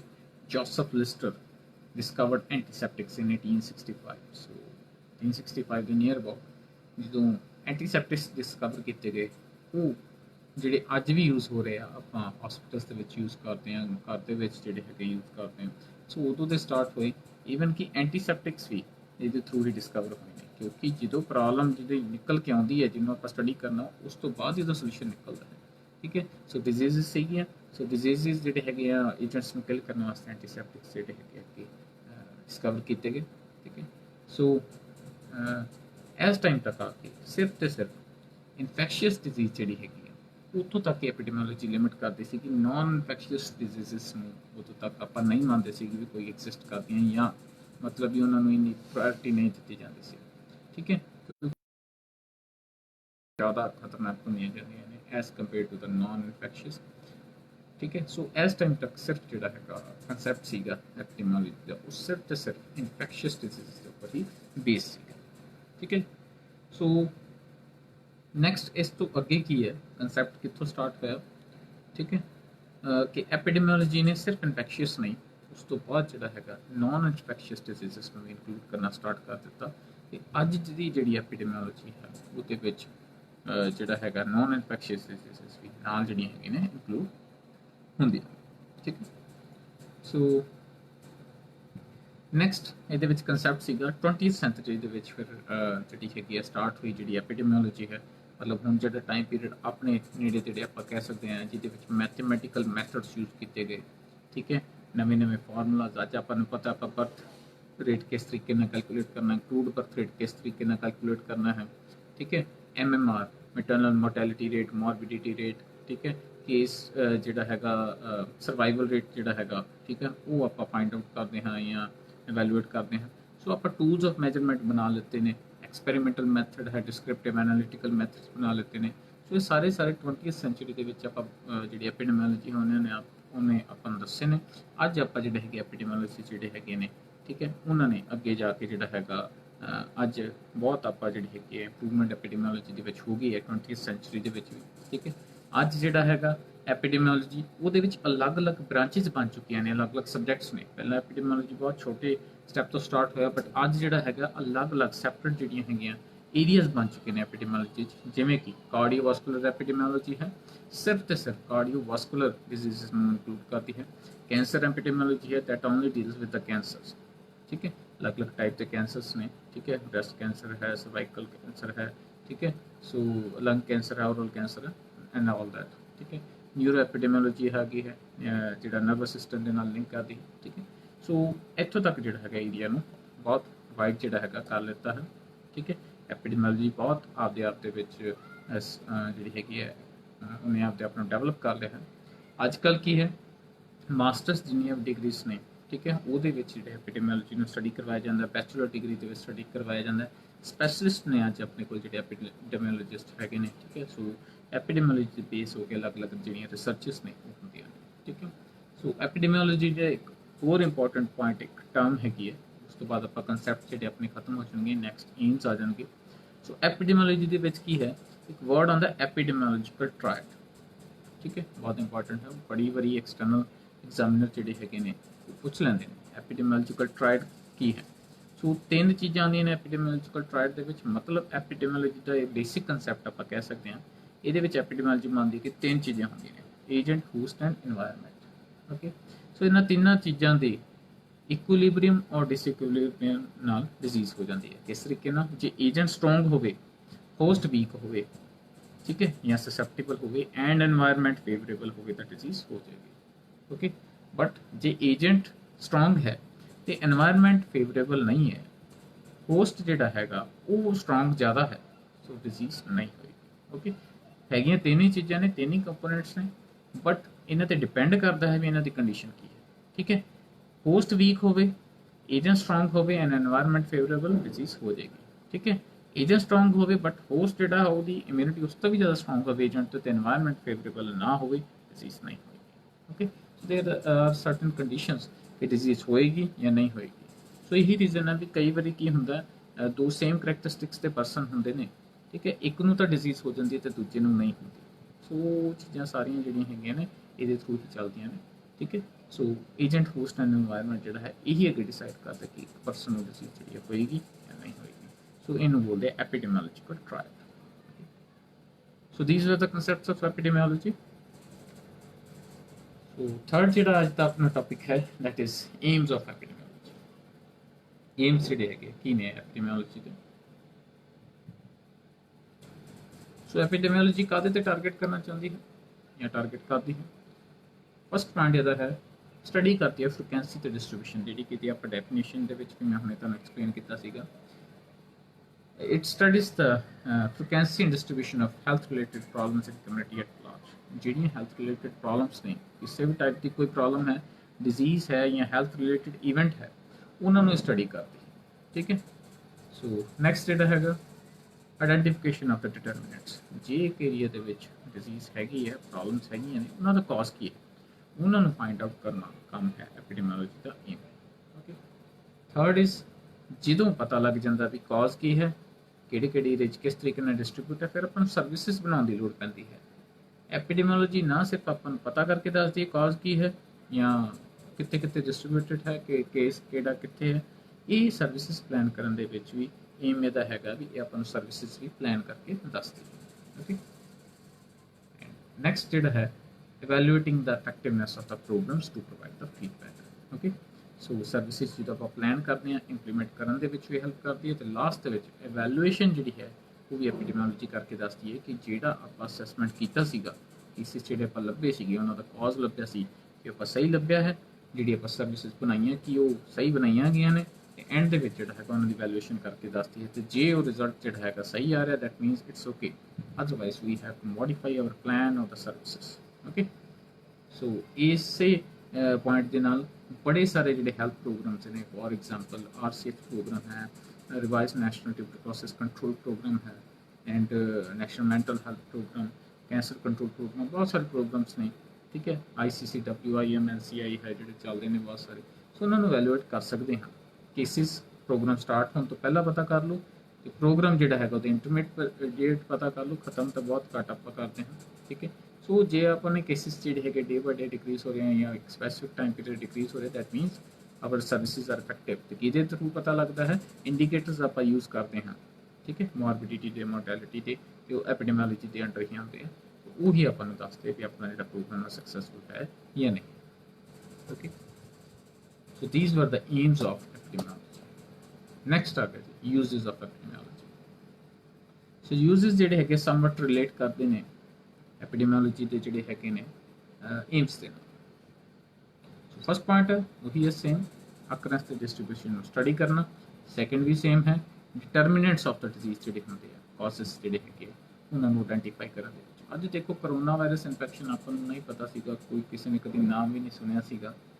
ਸੋ ਅੱਜ ਜੇ ਆਪਾਂ ਨੂੰ ਪਤਾ ਲੱਗਿਆ ਹੈ ਤੇ ਇਹਦੇ ਵਿੱਚ ਐਪੀਡੈਮੋਲੋਜੀ ਦਾ ਵੀ ਇੱਕ ਰੋਲ ਹੈ। ਓਕੇ, ਸੋ ਐਪੀਡੈਮੋਲੋਜੀ ਨੇ ਪਤਾ ਲਾਇਆ ਕਾਜ਼ ਕੀ ਹੈ, ਇਹ ਸਾਈਨਸ ਸਿੰਪਟਮਸ ਕੀ ਆਪਾਂ ਨੂੰ ਪਤਾ ਵੀ ਹੱਥ ਲਾਣਾ ਫੈਲ ਰਿਹਾ ਹੈ, ਠੀਕ ਹੈ, ਬਾਡੀ ਦੀ ਸਕ੍ਰੀਸ਼ਨਸ ਨਾਲ ਫੈਲ ਰਿਹਾ ਹੈ, ਕੋਈ ਸਨੀਜ਼ ਕਰਦਾ ਕਫ ਕਰਦਾ ਉਹਦੇ ਜਿਹੜੇ ਹੈਗੇ ਡ੍ਰੌਪਲੇਟਸ ਹੈ, ਦੈਟ ਮੀਨਸ ਇੱਕ ਡ੍ਰੌਪਲੇਟ ਇਨਫੈਕਸ਼ਨ ਹੈ। ਆਪਾਂ ਅੱਗੇ modes of transmission of infection ਪੜਾਂਗੇ, ਉਹਦੇ ਵਿੱਚ direct transmission and indirect transmission ਦੋਵੇਂ ਆਉਣਗੀਆਂ ਤੇ ਉਹਦੇ ਵਿੱਚ ਆਹ ਟਾਈਪ ਉਹਦੇ ਵਿੱਚ ਇਨਕਲੂਡ ਹੋਏਗੀ। ਉਹ ਪਹਿਲਾਂ ਹੀ ਐਪੀਡੈਮੋਲੋਜੀ ਦੇ ਵਿੱਚ ਹੈਗੀ ਸੀ ਜਿਹੜੀ ਆਪਾਂ ਅੱਜ ਕਰੋਨਾ ਵਾਇਰਸ ਇਨਫੈਕਸ਼ਨ ਦੇ ਵਿੱਚ ਆਪਾਂ ਨੂੰ ਦੇਖਣ ਨੂੰ ਮਿਲ ਰਹੀ ਹੈ। ਸੋ ਇਸੇ ਕਰਕੇ ਇੱਥੋਂ ਪਤਾ ਲੱਗਦਾ ਵੀ ਕਿੰਨਾ ਕੁ ਵਾਈਡ ਏਰੀਆ ਐਪੀਡੈਮੋਲੋਜੀ ਕਵਰ ਕਰਦੀ ਹੈ। ਮਤਲਬ ਇਹ ਵੀ ਫਿਊਚਰ 'ਚ ਆਉਣ ਵਾਲੇ ਡਿਜ਼ੀਜ਼ਸ ਵੀ ਇਹਦੇ ਵਿੱਚ ਉਹਦੀ ਜਿਹੜੀ ਪ੍ਰੋਵੀਜ਼ਨ ਹੈਗੀ ਵੀ ਆਪਾਂ ਪਤਾ ਲਾ ਸਕਦੇ ਹਾਂ। ਓਕੇ, ਥਰਡ ਜਿਹੜਾ ਹੈ ਡਾਇਗਨੋਸ ਕਰਨ ਵਾਸਤੇ ਵੀ ਹੈਲਪ ਕਰਦੀ ਹੈ। ਆਪਾਂ ਐਪੀਡੈਮੋਲੋਜੀ ਨੂੰ ਯੂਜ਼ ਕਰਦੇ ਹਾਂ ਇੱਕ ਏਰੀਆ ਦੇ ਵਿੱਚ ਕੇਸਿਸ ਨੂੰ ਡਾਇਗਨੋਸ ਕਰਨ ਵਾਸਤੇ, ਨਵੀਂ ਡਿਜ਼ੀਜ਼ ਨੂੰ ਪਤਾ ਲਾਉਣ ਵਾਸਤੇ, ਠੀਕ ਹੈ, ਵੀ ਉਹਦਾ ਡਾਇਗਨੋਸਿਸ ਕੀ ਹੋ ਸਕਦਾ ਹੈ, ਠੀਕ ਹੈ। ਸੋ ਉਹਦੇ ਵਿੱਚ ਵੀ ਆਪਾਂ ਨੂੰ ਐਪੀਡੈਮੋਲੋਜੀ ਹੈਲਪ ਕਰਦੀ ਹੈ। ਰਿਸਕ ਨੂੰ ਐਸਟੀਮੇਟ ਕਰਨ ਵਾਸਤੇ, ਓਕੇ, ਕਿੰਨੇ ਨੰਬਰ ਆਫ ਕੇਸਿਸ ਕਿਹੜੇ ਏਰੀਆ ਦੇ ਵਿੱਚ ਪ੍ਰੈਜ਼ੈਂਟ ਨੇ, ਕਿੰਨਿਆਂ ਦੀ ਡੈਥ ਹੋਗੀ, ਕਿੰਨਿਆਂ ਦੀ ਹੋ ਸਕਦੀ ਹੈ, ਇਹ ਵੀ ਐਸਟੀਮੇਸ਼ਨ ਜਿਹੜਾ ਹੈਗਾ ਆਪਾਂ ਨੂੰ ਐਪੀਡੈਮੋਲੋਜੀ ਲਾ ਕੇ ਦੱਸ ਸਕਦੇ ਹਾਂ। ਨੈਕਸਟ, ਇਫੈਕਟਿਵ ਜਿਹੜੀ ਹੈ need based health care services ਨੂੰ ਪਲਾਨ ਕਰਨ ਦੇ ਵਿੱਚ ਵੀ ਹੈਲਪ ਕਰ ਸਕਦੀ ਹੈ। ਮੈਂ ਜਿਵੇਂ ਤੁਹਾਨੂੰ ਏਮਸ ਦੇ ਵਿੱਚ ਦੱਸਿਆ ਸੀਗਾ, ਜੋ ਆਪਾਂ ਨੇ ਸਾਰਾ ਕੁਝ ਦੱਸਤਾ ਵੀ ਆਹ ਡਿਜ਼ੀਜ਼ ਹੈ, ਇਹਨੂੰ ਐਵੇਂ ਰੋਕਿਆ ਜਾ ਸਕਦਾ ਹੈ। ਅੱਗੇ ਉਹਦੀ ਪਲੈਨਿੰਗ ਦੇ ਵਿੱਚ ਵੀ ਉਹਦੀਆਂ ਸਰਵਿਸਿਜ਼ ਕਿਸ ਤਰੀਕੇ ਨਾਲ ਪਲਾਨ ਕਰਨੀਆਂ ਉਹਦੇ ਵਿੱਚ ਵੀ ਹੈਲਪ ਕਰਦੀ ਹੈ। ਨੈਕਸਟ ਇਜ਼ ਸਿਰਫ ਪਲਾਨ ਨੂੰ ਇੰਪਲੀਮੈਂਟ ਨਹੀਂ ਕਰਦੀ, ਪ੍ਰੋਗਰਾਮ ਨੂੰ ਇੰਪਲੀਮੈਂਟ ਹੀ ਕਰਦੀ, ਉਹਦੀ ਇਫੈਕਟਿਵਨੈਸ ਬਾਰੇ ਵੀ ਦੱਸਦੀ ਹੈ। ਜੇ ਆਪਣਾ ਪ੍ਰੋਗਰਾਮ ਵਧੀਆ ਜਾ ਰਿਹਾ, ਫੋਰ ਐਗਜ਼ਾਮਪਲ ਮੈਂ RNTCP revised national tuberculosis control program ਦੀ ਗੱਲ ਲੈ ਲੈਣਾ, ਜਿਹੜਾ ਆਪਾਂ ਚਲਾ ਰਹੇ ਹਾਂ, ਮੰਨ ਲਓ ਪਹਿਲਾਂ ਕੇਸਿਸ ਜਿਹੜੇ ਹੈਗੇ ਆ ਜ਼ਿਆਦਾ ਸੀਗੇ, ਆਪਾਂ ਪ੍ਰੋਗਰਾਮ ਚਲਾਇਆ, ਘਟੇ ਨਹੀਂ, ਉਨੇ ਕੀ ਰਹਿ ਗਏ, ਦੈਟ ਮੀਨਸ ਆਪਣੀ ਕਿਤੇ ਮਿਸਟੇਕ ਹੈ। ਤੇ ਉਹ ਕਿਵੇਂ ਪਤਾ ਲੱਗਦਾ, ਓਰਲੀ ਨਹੀਂ ਪਤਾ ਲੱਗ ਸਕਦਾ। ਸੋ ਆਪਾਂ ਇੱਕ ਰਿਕਾਰਡ ਰੱਖਦੇ ਹਾਂ, ਇੱਕ ਆਊਟਪੁੱਟ ਕੱਢਦੇ ਹਾਂ, ਪਹਿਲਾਂ ਕੇਸਿਸ ਇੰਨੇ ਸੀਗੇ, ਹੁਣ ਇੰਨੇ ਨੇ। ਸੋ ਉਹਦੇ ਨਾਲ ਇਹ ਪਤਾ ਲੱਗਦਾ ਵੀ ਜਿਹੜਾ ਹੈਗਾ ਆਪਣਾ ਪ੍ਰੋਗਰਾਮ ਜਿਹੜਾ ਇਫੈਕਟਿਵਲੀ ਚੱਲ ਰਿਹਾ ਹੈ ਜਾਂ ਨਹੀਂ ਚੱਲ ਰਿਹਾ, ਠੀਕ ਹੈ। ਸੋ ਇੰਸੀਡੈਂਸ ਆਪਾਂ ਕੱਢਦੇ ਹਾਂ, ਪ੍ਰੈਵਲੈਂਸ ਰੇਟ ਕੱਢਦੇ ਹਾਂ, ਓਕੇ, ਸੋ ਸਰਵਾਈਵਲ ਰੇਟ ਕੱਢਦੇ ਹਾਂ। ਉਹ ਸਾਰੀਆਂ ਜਿਹੜੀਆਂ ਟਰਮਸ ਨੇ ਉਹ ਐਪੀਡੈਮੋਲੋਜੀ ਦੇ ਅੰਡਰ ਆਉਂਦੀਆਂ ਨੇ ਤੇ ਐਪੀਡੈਮੋਲੋਜੀ ਆਪਾਂ ਨੂੰ ਦੱਸਦੀ ਵੀ ਆਪਣਾ ਜਿਹੜਾ ਪ੍ਰੋਗਰਾਮ ਹੈ ਕਿਸੇ ਵੀ ਗਵਰਨਮੈਂਟ ਦਾ, ਜਾਂ ਸਟੇਟ ਔਰ ਦਾ ਸੈਂਟਰਲ ਗਵਰਨਮੈਂਟ, ਉਹ ਕਿਸ ਤਰੀਕੇ ਨਾਲ ਚੱਲ ਰਿਹਾ, ਠੀਕ ਹੈ, ਵਧੀਆ ਚੱਲ ਰਿਹਾ ਜਾਂ ਨਹੀਂ ਚੱਲ ਰਿਹਾ, ਇਹ ਵੀ। Next is determine the usefulness and effectiveness of the new innovative technique। ਹੁਣੇ ਜਿਹੜੀ ਮੈਂ ਗੱਲ ਕਰ ਰਿਹਾ ਸੀ, ਕੋਈ ਨਵੀਂ ਟੈਕਨੀਕ ਆਪਾਂ ਯੂਜ਼ ਕੀਤੀ ਹੈ ਤੇ ਆਪਾਂ ਫਾਈਂਡ ਆਊਟ ਕਰਨਾ ਚਾਹੁੰਦੇ ਹਾਂ ਵੀ ਕੀ ਇਹ ਇਫੈਕਟਿਵ ਹੈ ਜਾਂ ਨਹੀਂ ਹੈ। ਸੋ ਉਹ ਵੀ ਮੰਨ ਲਓ ਕੋਈ ਨਵਾਂ ਇੰਜੈਕਸ਼ਨ ਹੈ, ਜਿਵੇਂ ਮੰਨ ਲਓ ਇੰਜੈਕਟੇਬਲ ਪੋਲੀਓ ਹੈ, ਠੀਕ ਹੈ, ਜਾਂ ਕੋਈ ਹੋਰ ਹੈ, ਆਪਾਂ ਪੋਲੀਓ ਬਾਰੇ ਹੈ, ਪੋਲੀਓ ਦੇ ਡ੍ਰੌਪਸ ਨੇ ਕਿੰਨੀਆਂ ਕਿ ਇਫੈਕਟਿਵ ਕਰ ਰਹੀਆਂ ਨੇ। ਸੋ ਉਹਦਾ ਹਰੇਕ ਪੁਆਇੰਟ, ਕਿਉਂਕਿ ਇਹਦੇ ਵਿੱਚ ਨਾ ਰਿਸਰਚ ਵਾਸਤੇ ਪ੍ਰੋਵੀਜ਼ਨਸ ਹੈਗੀਆਂ ਨੇ ਐਪੀਡੈਮੋਲੋਜੀ ਦੇ ਵਿੱਚ। ਆਪਾਂ ਇੱਕ ਟਾਈਮ ਲਾ ਕੇ ਰਿਸਰਚ ਕਰ ਸਕਦੇ ਹਾਂ, ਲੋਕਾਂ ਤੋਂ ਅਸੈਸਮੈਂਟ ਕਰ ਸਕਦੇ ਹਾਂ, ਪੇਸ਼ੈਂਟ ਤੋਂ ਅਸੈਸਮੈਂਟ ਕਰ ਸਕਦੇ ਹਾਂ, ਸਾਰਾ ਕੁਝ ਐਪੀਡੈਮੋਲੋਜੀ ਦੇ ਅੰਡਰ ਆਉਂਦਾ ਹੈ। ਸੋ ਆਪਾਂ ਯੂਜ਼ਫੁਲਨੈਸ ਤੇ ਇਫੈਕਟਿਵਨੈਸ ਕਿਸੇ ਵੀ ਨਵੀਂ ਟੈਕਨੀਕ ਦੀ, ਚੱਲ ਰਹੀ ਟੈਕਨੀਕ ਦੀ ਪਤਾ ਕਰ ਸਕਦੇ ਹਾਂ ਤੇ ਉਹ ਵੀ ਆਪਾਂ ਨੂੰ ਐਪੀਡੈਮੋਲੋਜੀ ਦੇ ਥਰੂ ਪਤਾ ਲੱਗਦਾ ਹੈ। ਨੈਕਸਟ ਇੱਕ ਇੰਪੋਰਟੈਂਟ ਪੁਆਇੰਟ ਹੈ, complete the clinical picture of a chronic disease, ਜਿਹੜਾ ਕਿ ਅੱਜ ਦੇ ਟਾਈਮ ਦੇ ਵਿੱਚ ਸਭ ਤੋਂ ਜ਼ਿਆਦਾ ਜ਼ਰੂਰੀ ਹੈ। ਠੀਕ ਹੈ, ਕਰੋਨਾ ਵਾਇਰਸ ਇਨਫੈਕਸ਼ਨ ਦੇ ਬਾਰੇ ਆਪਾਂ ਨੂੰ ਨਹੀਂ ਪਤਾ ਸੀਗਾ ਕੀ ਹੁੰਦੀ ਹੈ, ਕਿਵੇਂ ਹੈ, ਇਹ ਕਿਵੇਂ ਫੈਲਦੀ ਹੈ। ਹੁਣ ਆਪਾਂ ਨੂੰ ਪਤਾ ਲੱਗਿਆ ਹੈ, ਕੁਛ ਹੱਦ ਤੱਕ, ਕੁਛ ਇੱਕ ਮਹੀਨੇ ਦੇ ਵਿੱਚ ਆਪਾਂ ਨੂੰ ਪਤਾ ਲੱਗ ਗਿਆ ਹੈ। Still we are not having a vaccine for the corona virus, ਠੀਕ ਹੈ। ਉਹ ਵੀ ਉਹਦੇ ਵਿੱਚ ਵੀ ਮੇਰਾ ਮੰਨਣਾ ਹੈ ਕਿ ਆਪਾਂ ਨੂੰ ਐਪੀਡੈਮੋਲੋਜੀ ਜਿਹੜੀ ਹੈਲਪ ਕਰੇਗੀ, ਠੀਕ ਹੈ, ਕਿਉਂਕਿ ਇਹਦੇ ਵਿੱਚ ਮਾਈਕਰੋਬਾਇਓਲੋਜੀ ਐਂਡ ਸਾਰੇ ਸਬਜੈਕਟਸ ਜਿਹੜੇ ਇੰਕਲੂਡ ਹੈ, ਠੀਕ ਹੈ, ਸਭ ਜਿਵੇਂ ਰਿਸਰਚਰਸ ਲੱਗੇ ਹੋਏ ਨੇ। ਸੋ ਆਹੀ ਚੀਜ਼ ਉਹ ਕਰ ਰਹੇ ਨੇ, ਕਲੀਨਿਕਲ ਪਿਕਚਰ ਨੂੰ ਕੰਪਲੀਟ ਕਰ ਰਹੇ ਨੇ। ਮਤਲਬ ਪਹਿਲਾਂ ਨਹੀਂ ਪਤਾ ਸੀ ਕਰੋਨਾ ਵਾਇਰਸ ਇਨਫੈਕਸ਼ਨ ਕਿਵੇਂ ਫੈਲਦਾ ਹੈ, ਬਟ ਹੁਣ ਪਤਾ ਲੱਗ ਰਿਹਾ ਹੌਲੀ ਹੌਲੀ। ਤੇ ਕਿਵੇਂ, ਇਹਦਾ ਮਤਲਬ ਇਹੀ ਗੱਲ ਹੈ ਵੀ ਆਪਣੀ ਪਿਕਚਰ ਜਿਹੜੀ ਹੈ ਕਲੀਅਰ ਹੋ ਰਹੀ ਹੈ ਕਰੋਨਾ ਵਾਇਰਸ ਇਨਫੈਕਸ਼ਨ ਕੀ ਹੈ। ਉਹੀ ਕੰਮ ਜਿਹੜੇ ਐਪੀਡੈਮੋਲੋਜੀ ਕਰਦੀ ਹੈ, ਪਿਕਚਰ ਕਿਸੇ ਵੀ ਡਿਜ਼ੀਜ਼ ਦੀ ਉਹਨੂੰ ਕਲੀਅਰ ਕਰਦੀ ਹੈ ਵੀ ਇੱਕ ਡਿਜ਼ੀਜ਼ ਹੈ ਉਹ ਕਿਵੇਂ ਫੈਲੇਗੀ, ਤੁਸੀਂ ਕੀ ਕਰੋਗੇ ਤੁਹਾਨੂੰ ਉਹ ਡਿਜ਼ੀਜ਼ ਹੋ ਜਾਏਗੀ, ਜਾਂ ਤੁਹਾਡਾ ਕਿਹੋ ਜਿਹਾ এনवायरमेंट ਹੋਏਗਾ ਤੁਹਾਨੂੰ ਡਿਜ਼ੀਜ਼ ਹੋ ਜਾਏਗੀ, ਕਿਹੋ ਜਿਹੀ ਡਾਈਟ ਹੋਏਗੀ ਤੁਹਾਨੂੰ ਡਿਜ਼ੀਜ਼ ਹੋ ਜਾਏਗੀ, ਠੀਕ ਹੈ। ਸੋ ਸਾਰੀਆਂ ਚੀਜ਼ਾਂ ਕਿਵੇਂ ਪਤਾ ਲੱਗਦੀਆਂ, ਐਪੀਡੈਮੋਲੋਜੀ ਦੇ ਥਰੂ ਪਤਾ ਲੱਗਦੀਆਂ, ਐਪੀਡੈਮੋਲੋਜੀ ਰਿਸਰਚ ਕਰਦੀ ਆਪਾਂ ਨੂੰ ਦੱਸਦੀ। Next is identify the symptoms by describing the distribution and association of clinical phenomena. ਬਹੁਤ ਸਾਰੇ ਸਿੰਪਟਮਸ ਨੇ, ਅਲੱਗ-ਅਲੱਗ ਸਿੰਪਟਮਸ ਨੇ, ਡਿਜ਼ੀਜ਼ ਹੈ, ਡਿਸਆਰਡਰਸ ਨੇ ਜਿਹੜੇ ਲੁਕੇ ਰਹਿ ਜਾਂਦੇ ਨੇ, ਠੀਕ ਹੈ, ਪਤਾ ਨਹੀਂ ਲੱਗਦਾ ਜਿਨ੍ਹਾਂ ਬਾਰੇ, ਉਹਨਾਂ ਬਾਰੇ ਵੀ ਆਪਾਂ ਨੂੰ ਐਪੀਡੈਮੋਲੋਜੀ ਪਤਾ ਕਰਕੇ ਦੱਸ ਸਕਦੀ ਹੈ। And last but not least, forecast the likely occurrence of the certain diseases on the basis of the epidemiological principle। forecast ਦਾ ਮਤਲਬ ਹੈ in future ਕੋਈ disease ਵੀ ਆ ਸਕਦੀ ਹੈ, ਠੀਕ ਹੈ, ਉਹਦੇ ਬਾਰੇ ਆਪਾਂ ਨੂੰ ਇੰਟੂਇਸ਼ਨ ਵੀ ਦੇ ਦਿੰਦੀ ਹੈ ਵੀ ਹੁਣ এনवायरमेंट ਮੰਨ ਲਓ ਇੰਨਾ ਖਰਾਬ ਹੋ ਚੁੱਕਿਆ ਹੈ ਕਿ ਅੱਗੇ ਡਿਜ਼ੀਜ਼ ਆ ਸਕਦੀ ਹੈ, ਇਸ ਟਾਈਪ ਦੀ ਡਿਜ਼ੀਜ਼ ਆ ਸਕਦੀ ਹੈ, ਇੰਨੇ ਕੇਸਿਸ ਵੱਧ ਸਕਦੇ ਨੇ। ਠੀਕ ਹੈ, ਸੋ ਨਾ ਸਿਰਫ ਇਹ ਕਿਸੇ ਵੀ ਡਿਜ਼ੀਜ਼ ਦਾ ਕਾਜ਼ ਦੱਸਦੀ ਹੈ, ਦਾ ਟ੍ਰੀਟਮੈਂਟ ਜਾਂ ਪ੍ਰੀਵੈਂਸ਼ਨ ਦੱਸਦੀ ਹੈ, ਮੈਨੇਜਮੈਂਟ ਦੱਸਦੀ ਹੈ, ਇਹ ਵੀ ਦੱਸਦੀ ਹੈ ਵੀ ਅੱਗੇ ਕੋਈ ਆਉਣ ਵਾਲੇ ਟਾਈਮ ਦੇ ਵਿੱਚ ਵੀ ਅੱਗੇ ਜਿਹੜੀ ਕੋਈ ਡਿਜ਼ੀਜ਼ ਹੈ ਉਹਦਾ ਹਿੰਟ ਵੀ ਆਪਾਂ ਨੂੰ ਦੇ ਸਕਦੀ ਹੈ। ਠੀਕ ਹੈ, ਸੋ ਇੱਕ ਆਪਾਂ ਕਹਿ ਸਕਦੇ ਹਾਂ ਵੀ ਆਪਾਂ ਇੰਟੂਇਸ਼ਨ ਆਪਾਂ ਨੂੰ ਦੇ ਦਿੰਦੀ ਵੀ ਆਪਾਂ ਉਹਦੇ ਲਈ ਪਹਿਲਾਂ ਤਿਆਰੀ ਕਰਕੇ ਰੱਖ ਸਕਦੇ। So these are some of the uses. ਠੀਕ ਹੈ, ਵੀ ਐਪੀਡੈਮੀਓਲੋਜੀ ਜਿਹੜੀ ਹੈਗੀ ਕਿਉਂ ਯੂਜ਼ਫੁਲ ਹੈ, ਠੀਕ ਹੈ, ਤੇ ਕੀ ਕੰਮ ਕਰਦੀ ਹੈ। ਠੀਕ ਹੈ, ਸੋ that was about the topic of uses of epidemiology। ਹਾਂਜੀ, ਕੋਈ ਕੁਐਸਚਨ ਹੈਗੇ ਤੁਸੀਂ ਥੱਲੇ ਜਿਹੜਾ ਹੈਗਾ ਮੈਨੂੰ ਦੱਸ ਸਕਦੇ ਹੋ ਤਾਂ ਆਨਸਰ ਮੈਂ ਕਰ ਦਿਆਂ।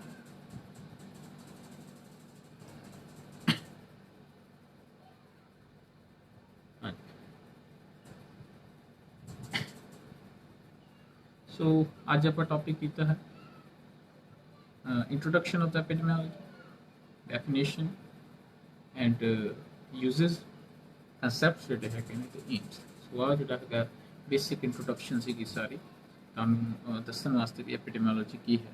ਠੀਕ ਹੈ, ਸੋ ਇੱਕ ਲੈਕਚਰ ਸੀਗਾ। ਹੁਣ ਜਿਹੜਾ ਹੈਗਾ ਲੈਕਚਰ ਨੈਕਸਟ ਆਪਾਂ ਕਰਾਂਗੇ ਟਰਮੀਨੋਲੋਜੀਸ ਹੈ, ਉਹਦੇ ਬਾਰੇ ਮੈਂ ਛੋਟੀ ਜੀ ਇੰਟਰੋ ਤੁਹਾਨੂੰ ਦੇ ਦੇਣਾ। ਟਰਮੀਨੋਲੋਜੀ ਜਿਹੜਾ ਟੌਪਿਕ ਆਪਾਂ ਨੈਕਸਟ ਕਰਾਂਗੇ ਇਸ ਤੋਂ ਬਾਅਦ ਜਿਹੜਾ ਹੈਗਾ। ਠੀਕ ਹੈ, ਕਿਉਂਕਿ ਬੇਸਿਕ ਇੱਕ ਮੈਂ ਜਿਹੜਾ ਹੈਗਾ ਬੇਸ ਤਿਆਰ ਕਰਨਾ ਸੀ ਐਪੀਡੈਮੀਓਲੋਜੀ ਵਾਸਤੇ, ਕਿਉਂਕਿ ਕਾਫੀ ਵਾਈਡ ਜਿਹੜਾ ਇੱਕ ਟੌਪਿਕ ਹੈ, ਕੁਝ ਦਿਨ ਲੱਗ ਜਾਣਗੇ ਕੰਪਲੀਟ ਹੁੰਦੇ। ਸੋ ਇਹਦੇ ਵਿੱਚ ਕੀ ਹੈ ਅੱਗੇ ਜਿਹੜਾ ਹੈਗਾ ਟਰਮੀਨੋਲੋਜੀਜ਼ ਆਉਣਗੀਆਂ। ਟਰਮੀਨੋਲੋਜੀਜ਼ ਕਿਹੜੀਆਂ ਨੇ, ਬਹੁਤ ਸਾਰੇ ਅਲੱਗ-ਅਲੱਗ ਨਾਮ ਨੇ। ਠੀਕ ਹੈ, ਜਿਨ੍ਹਾਂ ਨੂੰ ਸਾਇੰਸ ਦੇ ਵਿੱਚ ਆਪਾਂ ਟਰਮੀਨੋਲੋਜੀਜ਼ ਬੋਲਦੇ ਨੇ। ਉਹ ਐਪੀਡੈਮੀਓਲੋਜੀ ਦੇ ਨਾਲ ਜੁੜੇ ਹੋਏ, ਜਿਵੇਂ ਕਿ ਹੋਸਟ ਕੀ ਹੁੰਦਾ ਹੈ, ਹੋਸਟ ਫੈਕਟਰ ਕੀ ਹੈ, ਏਜੰਟ ਕਿਹਨੂੰ ਕਹਿੰਦੇ ਆ, এনवायरमेंट ਕੀ ਹੁੰਦਾ ਹੈ। ਠੀਕ ਹੈ, ਸੋ ਐਪੀਡੈਮੀਓਲੋਜੀਕਲ ਟ੍ਰਾਇਡ ਕਿਹਨੂੰ ਕਹਿੰਦੇ ਨੇ। ਠੀਕ ਹੈ, ਐਂਡ ਐਪੀਡੈਮਿਕ ਕੀ ਹੈ, ਐਂਡੈਮਿਕ ਕੀ ਹੈ, ਸਪੋਰੈਡਿਕ ਕੀ ਹੈ, ਜ਼ੂਨੋਟਿਕ ਡਿਜ਼ੀਜ਼ ਆਪਾਂ ਕਿਹਨੂੰ ਕਹਿੰਦੇ ਆ। ਸੋ ਇਹਦੇ ਵਰਡਸ ਨੇ ਜਿਹੜੇ ਸੁਣੇ ਤੁਸੀਂ ਹੋਣਗੇ ਬਟ ਕਈ ਵਾਰੀ ਯਾਦ ਨਹੀਂ ਰਹਿੰਦੇ। ਸੋ ਨੈਕਸਟ ਜਿਹੜਾ ਆਪਾਂ ਲੈਕਚਰ ਹੈ, ਨੈਕਸਟ ਲਾਈਵ ਸੈਸ਼ਨ ਡੇ ਆਫਟਰ ਟੁਮਾਰੋ ਆਪਾਂ ਕਰਾਂਗੇ। ਸੋ ਉਹਦੇ ਵਿੱਚ ਮੈਂ ਸਾਰੀ ਟਰਮੀਨੋਲੋਜੀ ਦੱਸਾਂਗਾ। ਤੁਸੀਂ ਚਾਹੋ ਤਾਂ ਤੁਸੀਂ ਨੋਟ ਵੀ ਕਰ ਸਕਦੇ ਹੋ, ਨਾਲ ਨਾਲ 2-2 3-3 ਲਾਈਨ ਦੀ ਹੈਗੀ ਤੁਹਾਨੂੰ ਨੋਟ ਕਰਵਾ ਸਕਦਾ ਹਾਂ, ਬੁੱਕਸ ਵੀ ਤੁਹਾਨੂੰ ਮਿਲ ਜਾਣਗੀਆਂ। ਠੀਕ ਹੈ, ਸੋ ਇਸ ਕਰਕੇ ਜਿਹੜਾ ਹੈਗਾ ਟਰਮੀਨੋਲੋਜੀ ਜਿਹੜਾ ਹੈਗਾ ਡੇ ਆਫਟਰ ਟੁਮਾਰੋ ਆਪਾਂ ਕਰਾਂਗੇ। ਸੋ ਕੁਝ ਇੱਕ ਹੈਗੇ ਨੇ। ਸੋ ਅੱਜ ਦਾ ਲਾਈਵ ਸੈਸ਼ਨ ਜਿਹੜਾ ਆਪਾਂ ਇੱਥੇ ਖਤਮ ਕਰਦੇ। ਸੋ ਅੱਜ ਆਪਾਂ definition, intro, definition, AIIMS, concept and uses ਜਿਹੜੇ ਹੈਗੇ ਮੈਂ ਤੁਹਾਨੂੰ ਦੱਸੇ। ਨੈਕਸਟ ਸੈਸ਼ਨ ਦੇ ਵਿੱਚ ਆਪਾਂ ਟਰਮੀਨੋਲੋਜੀਜ਼ ਐਂਡ ਇੰਪੋਰਟੈਂਟ ਨੇ ਸਾਰਾ ਐਜ਼ ਅ ਹੋਲ। ਠੀਕ ਹੈ, ਜਿਹੜਾ ਐਪੀਡੈਮੀਓਲੋਜੀ ਹੈ ਬਹੁਤ ਇੰਪੋਰਟੈਂਟ ਹੈ। Next dynamic of disease transmission and modes of transmission ਜਿਹੜੇ ਹੈਗੇ ਆ ਡਿਜ਼ੀਜ਼ ਟ੍ਰਾਂਸਮਿਸ਼ਨ ਦੇ ਆਪਾਂ ਨੈਕਸਟ ਜਿਹੜੇ ਸੈਸ਼ਨਸ ਆਉਣਗੇ ਇਹਦੇ ਵਿੱਚ, ਮਤਲਬ ਜਿੰਨੇ ਵੀ ਨੈਕਸਟ ਸੈਸ਼ਨਸ ਆਉਣਗੇ ਉਹਦੇ ਵਿੱਚ ਆਪਾਂ ਐਪੀਡੈਮੀਓਲੋਜੀ ਮੈਂ ਤੁਹਾਨੂੰ ਜਿਹੜਾ ਹੈ ਉਹਦੇ ਉੱਪਰ ਸਾਰਾ ਜਿਹੜਾ ਹੈਗਾ ਲੈਕਚਰ ਦਊਂਗਾ। ਠੀਕ ਹੈ, ਸੋ ਰਿਕੁਐਸਟ ਹੈ ਮੇਰੀ ਕਿ ਜ਼ਿਆਦਾ ਤੋਂ ਜ਼ਿਆਦਾ ਜਿਹੜੇ ਸਟੂਡੈਂਟਸ ਨੇ ਜਾਂ ਵਿਊਅਰਸ ਨੇ ਤੁਸੀਂ ਐਡ ਕਰਿਆ ਕਰੋ ਆਪਦੇ ਆਪ ਨੂੰ। ਠੀਕ ਹੈ, ਸੋ ਇਹਦੇ ਲਈ ਕੋਈ ਚਾਰਜ ਨਹੀਂ ਹੈ। ਠੀਕ ਹੈ, ਮੀਰਾ ਮੈਡੀਕਲ ਇੰਸਟੀਚਿਊਟ ਦੀ ਜਿਹੜੇ ਹੈਗੇ ਆ ਆਫੀਸ਼ੀਅਲ ਫੇਸਬੁੱਕ ਦੇ ਉੱਪਰ ਤੁਹਾਨੂੰ ਵੀਡੀਓ ਵੀ ਇਹਦੇ 'ਤੇ ਅਪਲੋਡ ਹੋਈ ਮਿਲ ਸਕਦੀ ਹੈ, ਤੁਸੀਂ ਡਾਊਨਲੋਡ ਵੀ ਕਰ ਸਕਦੇ ਹੋ। ਠੀਕ ਹੈ, ਇਹ ਤੁਹਾਡੇ ਬੈਨੀਫਿਟ ਵਾਸਤੇ ਕਾਲਜ ਵੱਲੋਂ ਇੱਕ ਇਨੀਸ਼ੀਏਟਿਵ ਲਿੱਤਾ ਗਿਆ ਹੈ ਸਟੂਡੈਂਟਸ ਨੂੰ ਹੈਲਪ ਕਰਨ ਵਾਸਤੇ। ਓਕੇ, ਸੋ ਤੁਸੀਂ ਇਹਨੂੰ ਡਾਊਨਲੋਡ ਵੀ ਕਰ ਸਕਦੇ ਹੋ। ਕੋਈ ਤੁਹਾਡੇ ਹੁਣ ਕੁਐਸਚਨਸ ਤਾਂ ਤੁਸੀਂ ਹੁਣ, ਨਹੀਂ ਤਾਂ ਬਾਅਦ 'ਚ ਵੀ ਵੀਡੀਓ ਦੇ ਵਿੱਚ ਜਿਹੜਾ ਹੈਗਾ ਤੁਸੀਂ ਐਕਸਪਲੇਨ ਕਰ ਸਕਦੇ। Okay okay, thank you very much everyone. So next session ਜਿਹੜਾ ਹੈਗਾ ਤੁਹਾਨੂੰ ਮੈਸੇਜ ਆ ਜਾਏਗਾ ਡੇ ਆਫਟਰ ਟੁਮਾਰੋ, ਮੋਸਟ ਪ੍ਰੋਬੇਬਲੀ ਜਿਹੜਾ ਹੈਗਾ ਆਪਾਂ ਸਟਾਰਟ ਕਰਾਂਗੇ। Thank you.